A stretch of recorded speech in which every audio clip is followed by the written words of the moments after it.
Hello everyone, Manny at the Game Manny channel here and welcome to another video. Nintendo has released announcements left and right throughout the month of October. New games added to the NSO expansion pack, Nintendo Sound Clock Alarm Mode, Xenoblade Chronicles Export, which I don't play Xenoblade Chronicles, but congrats to those that wanted this. And Super Mario Party Jamboree is released. And let me just say, this game is amazing.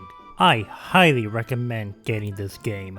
This game, alongside Superstars, is what this game should have been. Even though Jamboree is meant to be a successor to Super Mario Party 1, but still. But there's one announcement of a new app that caught everyone's, myself included, attention out of nowhere. The Nintendo Music app, released about few days ago at the time of this video upload. As the app's name, it contains music from a handful of Nintendo games, such as Mario Kart 8 Deluxe, The Legend of Zelda Breath of the Wild, Animal Crossing New Horizons, and more. Now of course it requires you to have the Nintendo Switch Online membership in order to use it. This is something that everyone has been waiting for. And considering the fact that Nintendo has been taking down YouTube channels that upload their music recently, Nintendo, why do you have to be so stingy? But anyways, with the launch of the app, it comes with 22 games. While most of them are from the Nintendo Switch category, it also includes games from the past consoles from the NES all the way up to the Switch. And the selection is fine, but not the best. Sure, you got some heavy hitters like Mario Galaxy, Breath of the Wild, Mario Kart 8 Deluxe, but then you got Nintendogs, one GameCube game, as well as two different versions of Metroid, and no 3DS and Wii U? Okay, the latter is kinda because Mario Kart 8 Deluxe is there. But the selection of this app is pretty small as of now. But one thing we can understand that these are just the launch titles for the app, but still. Upon opening the app, you are greeted with a variety of playlists such as characters, top recommendations, and so on.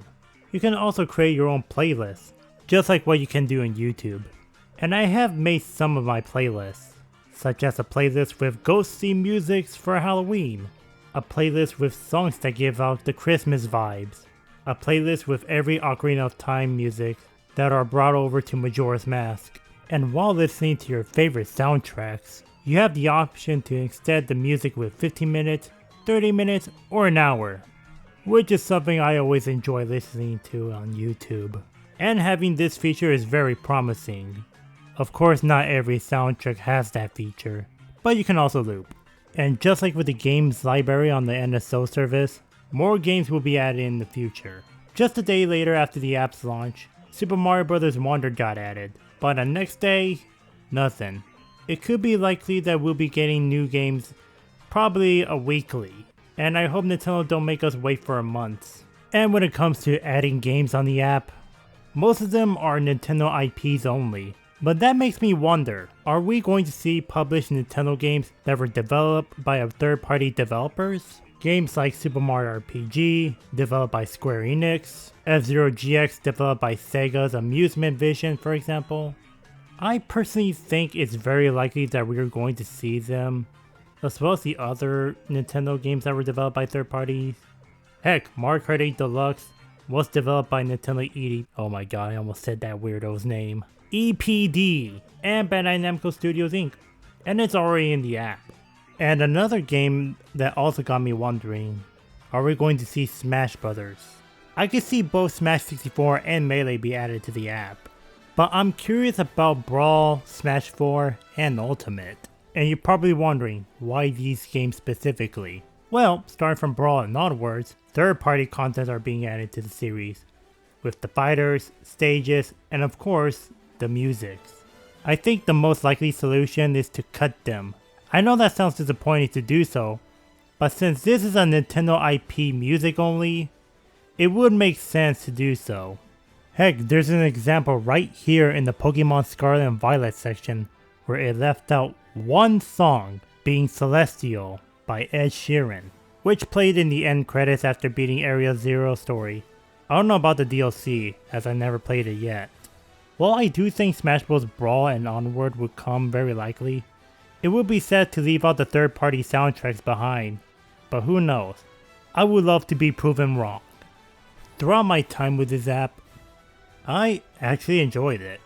While I'm not a fan of Nintendo taking down YouTube channels that upload their music, because I always enjoy listening to these songs on YouTube, and it sucks to see these videos getting removed. Nintendo's copyright is a bitch. And I'm starting to understand why Nintendo is releasing this app for us to listen to. Plus I don't even have music services like Spotify or iTunes, etc. Even though I do enjoy the app, I'm still going to continue listening to soundtracks on YouTube. And I am excited to see what the future holds within the app. Now there are some stuff that needs to be addressed. First off, giving credits to the original composers. This is one of the main issues with the app that a lot of people complain about, and I agree. None of the songs are credited to the original composer. This could likely be an oversight on Nintendo's part, as they might have forgotten. But hey, this isn't the only time Nintendo hasn't credited anyone. I remember Grant Kirkhope was not mentioned in the credits in the Super Mario Bros. Movie, despite the fact the DK rap from Donkey Kong 64 was featured in the film. So I hope that this gets resolved in the app. You know what they say, gotta give credit where credit is due. Another feature I would love to see in this app is I would love to see the connectivity to the Nintendo Switch, and probably the Switch too, especially adding music to the Switch menu and eShop. Since these two don't have music since the very beginning of the Switch era, I think it's finally time to do so. And that's about it. What do you guys think of the app? What games would you like to see? With that being said, I'll see you guys next time and take care. Peace!